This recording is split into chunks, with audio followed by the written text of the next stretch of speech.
Assalamualaikum warahmatullahi wabarakatuh. Selamat pagi anak-anakku semua. Selamat datang lagi di channel YouTube Miss Raras.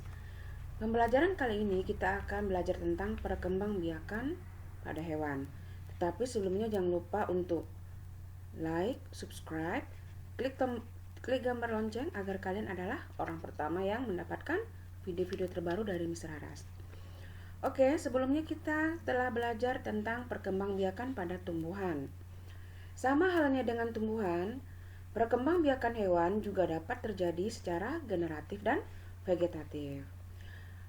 Perkembangbiakan generatif pada hewan melibatkan induk jantan dan betina. Artinya, terjadi perkawinan ya. Jadi ada induk jantan, ada induk betina, kemudian terjadi perkawinan, terjadi peleburan sel kelamin jantan dan betina, kemudian terjadilah embrio ya, terbentuklah embrio. Sementara perkembangbiakan vegetatif hewan tidak melibatkan induk jantan dan betina. Kok bisa, Miss? Tentu saja bisa. Bagaimana caranya? Baiklah, kita lanjutkan pembelajaran ini.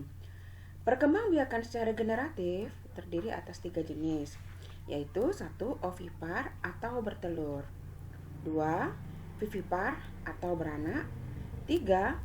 Ovovivipar atau bertelur beranak. Oh iya, perkembangbiakan generatif itu akan menghasilkan embrio atau calon anak.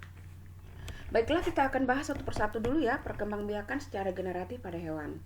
Yang pertama adalah ovipar atau bertelur.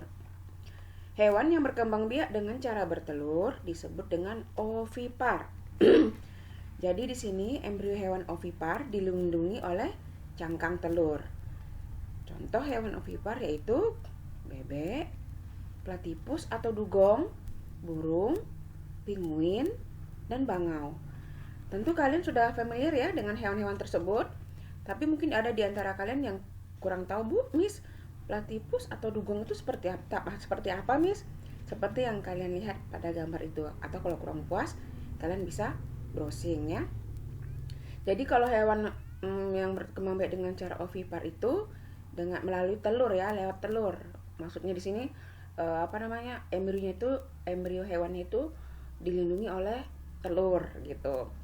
Kemudian yang kedua adalah vivipar atau beranak. Hewan yang berkembang biak dengan cara beranak atau melahirkan disebut dengan vivipar. Embrio hewan vivipar berada dalam tubuh induk betina, tetapi tidak dilindungi cangkang telur. Maksudnya ini dengan cara beranak ya.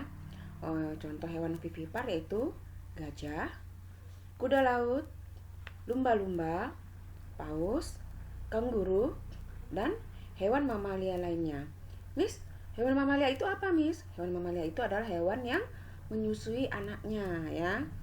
Atau kita bisa lihat di sini ciri khas hewan mamalia yaitu 1. Melahirkan, 2. Memiliki kelenjar susu, maksudnya dia menyusui anaknya, 3. Bernafas dengan paru-paru, 4. Memiliki daun telinga. Misalkan contohnya kita lihat dia kucing ya. Kucing berkembang biak dengan cara melahirkan, kemudian dia menyusui anaknya, kemudian dia bernafas dengan paru-paru, dan dia memiliki daun telinga. Maksudnya di sini kalau kita pegang telinganya tuh ada daun telinganya, kayak kita pegang daun telinga ini loh. Mis, memangnya ada yang nggak punya daun telinga? Ada, ya bebek, ayam ya. Jadi kalau hewan yang bertelur itu biasanya dia tidak punya daun telinga, tapi dia punya telinga ya, jangan salah. Bukan berarti mereka nggak punya telinga. Oke, kemudian kita lanjut ke perkembangbiakan generatif selanjutnya, nomor 3 yaitu ovovivipar. Hewan yang berkembang biak dengan cara bertelur dan melahirkan disebut dengan hewan ovovivipar. Embrio hewan ovovivipar tumbuh dan berkembang dalam telur yang berada dalam tubuh induknya. Telur akan menetas dan anak hewan dikeluarkan dari tubuh induk betina seperti melahirkan. Embrio tidak mendapat makanan dari induknya, tetapi dari dalam telur yang mengandung cadangan makanan. Embrio dibungkus oleh cangkang telur. Telur tetap bertahan di dalam tubuh induknya hingga menetas. Contoh hewan ovovivipar adalah hiu macan, ikan pari, dan beberapa jenis ular. Tetapi tidak semua ular loh ya, karena sebagian besar ular juga berkembang biak dengan cara bertelur. Makanya di sini Miss Raras katakan beberapa jenis ular saja, tidak semua ular. Mungkin kalian bertanya-tanya ini, ovovivipar itu maksudnya apa, Miss? Jadi embrionya itu ada di dalam telur, pakai cangkang telur. Nah, cangkang telurnya itu atau telurnya itu ada di dalam tubuh induk betina. Jadi ketika lahir dia menetas dulu baru lahir, ya. Makanya ada sebagian hewan itu yang ovovivipar, ketika dia lahir masih ada cangkang telurnya. Nah, seperti itu ya. Masya Allah ya, Tuhan Maha Kuasa. Dia menciptakan berbagai macam makhluk hidup dengan cara berkembang biak yang juga berbeda-beda. Kemudian kita masuk yang berikutnya ya. Kalau tadi kita sudah membicarakan tentang perkembangbiakan generatif atau secara kawin pada hewan. Sekarang kita masuk ke perkembangbiakan vegetatif pada hewan atau tidak kawin ya. Oke, perkembangbiakan vegetatif pada hewan melalui dua cara ya. Yang satu dengan cara pembentukan tunas dan yang kedua dengan cara fragmentasi. Kita bicarakan tentang yang satu dulu ya, tentang pembentukan tunas. Perkembangbiakan vegetatif pada hewan tidak melibatkan induk jantan dan betina. Ada dua jenis perkembangbiakan secara vegetatif, yaitu bertunas dan fragmentasi. Pertunasan adalah individu baru yang tumbuh keluar dari individu yang sudah ada. Tunas akan tumbuh dari tubuh induk, kemudian melepaskan diri dan berkembang menjadi individu dewasa. Contoh hewan yang berkembang biak dengan tunas adalah hidra, ubur-ubur, dan anemon laut. Jadi di sini dia tuh tumbuh tunasnya begitu saja, tidak terjadi peleburan sel kelamin jantan dan betina. Jadi dia ada begitu saja. Oke, masih bingung Miss? Ya nggak apa-apa, nanti Miss Ras akan lihatkan video bagaimana hewan yang dengan tunas itu berkembang biak. Lalu kita masuk yang cara vegetatif kedua adalah fragmentasi. Fragmentasi adalah hewan yang berkembang biak dengan memotong bagian tubuhnya menjadi beberapa bagian. Kemudian potongan tubuh tersebut tumbuh menjadi individu baru. Contoh, cacing pipih atau planaria dan bintang laut. Jadi, di sini cacing planaria dan bintang laut itu adalah contoh dari hewan yang berkembang biak melalui fragmentasi.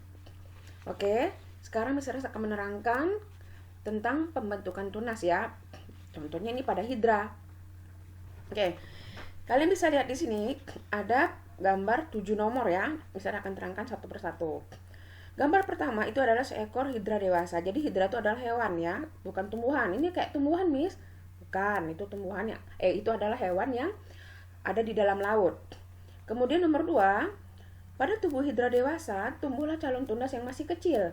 Nah, nomor 2 itu kalian lihat yang warna orange, itu adalah tunas yang mulai muncul. Ya kayak kutil gitu lah ya kalau kita ya.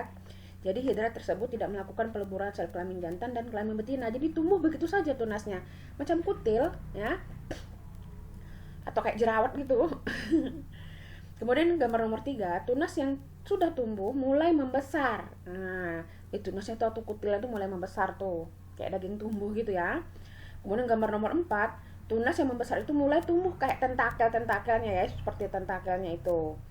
Lalu nomor 5, tunas yang baru terbentuk sudah melepaskan diri dari tubuh induknya dan tumbuh sebagai individu baru. Jadi dia melepaskan diri begitu saja terbelahnya ya, melepaskan dirinya, tidak dipotong ya. Nah, tetapi dia menjadi hidra yang masih kecil ya. Jadi nomor 6 itu sama dengan nomor 1. Jadi itu adalah perbandingan antara hidra induk dengan hidra yang sudah terbentuk. Nah, nomor 7 itu kelamaan tunas yang dulunya melepaskan diri dari induknya, kalian lihat tuh yang berwarna orange, tumbuh sebagai hidra dewasa yang sama persis seperti induknya ya. Jadi hidra itu nanti dia tumbuh dewasa lagi sama kayak induknya. Lalu hidra dewasa baru tersebut akan berkembang biak sama persis seperti induknya, yaitu dengan menghasilkan tunas dan melepaskan diri dari tubuh induknya. Jadi seperti itu terus. Dia bertunas, lalu melepaskan diri, tumbuh jadi hidra dewasa, kemudian bertunas lagi, melepaskan diri lagi tunasnya, tumbuh sebagai hidra dewasa dan seterusnya. Gitu ya. Miss Ras harap kalian paham. Nanti kalau kurang paham bisa nonton nanti ya bagaimana planaria itu hidra itu membentuk tunas. Kalian bisa nonton di YouTube ya lebih jelasnya. Kemudian sekarang Miss Ras akan menerangkan tentang fragmentasi. Fragmentasi adalah reproduksi aseksual atau tidak kawin yang dilakukan dengan cara pemotongan bagian tubuh menjadi beberapa bagian. Contohnya adalah planaria atau cacing pipih. Nah, di sini cacing pipih dia akan membelah diri sendiri ya. Atau kalau kita belah dia nggak akan mati, tetapi akan tumbuh lagi. Nah, seperti yang kalian nggak lihat gambar yang sebelah kiri itu, yang berwarna merah itu planarianya itu terpotong menjadi 2 bagian, terpotong begitu saja. Nah, yang bagian kepala nanti akan tumbuh badannya, yang bagian ekor nanti akan tumbuh badan dan kepalanya. Saya harus ulang ya, yang bagian kepala nanti akan tumbuh badan dan ekor, yang bagian ekor nanti akan tumbuh badan dan kepalanya. Jadi apabila planaria itu terbelah menjadi 2 bagian, nanti masing-masing bagian akan tumbuh menjadi individu baru.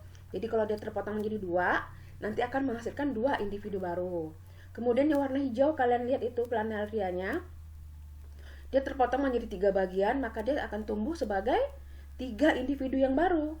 Nah, yang kepala tumbuh badan dan ekor, yang badan nanti tumbuh kepala dan ekor, yang ekor tumbuh badan dan kepala, dan seterusnya. Kemudian sebelah kanan kalian lihat lagi itu ada planaria yang terbagi menjadi 4 potongan. Karena dia terpotong menjadi 4 potongan, dan masing-masing potongan akan tumbuh 4 individu baru. Masya Allah ya, Tuhan memang Maha Kuasa nih. Sekali lagi Tuhan Maha Kuasa, dia menciptakan berbagai macam hewan makhluk hidup dengan cara berkembang biak yang beraneka ragam. Ya. Kemudian contoh keduanya ya dari fragmentasi ini adalah bintang laut. Nah, bintang laut tuh kalian lihat di sana gambarnya, dia mempunyai kayak 5 kaki gitu ya, kita anggap aja itu kaki ya. Nah, apabila kakinya terputus sebelah kanan bawah itu ya, nanti yang 4 kaki itu akan tumbuh lagi 1 kaki. Sedangkan potongannya yang 1 kaki nanti akan tumbuh juga 4 kaki. Jadi sama-sama 5 kaki.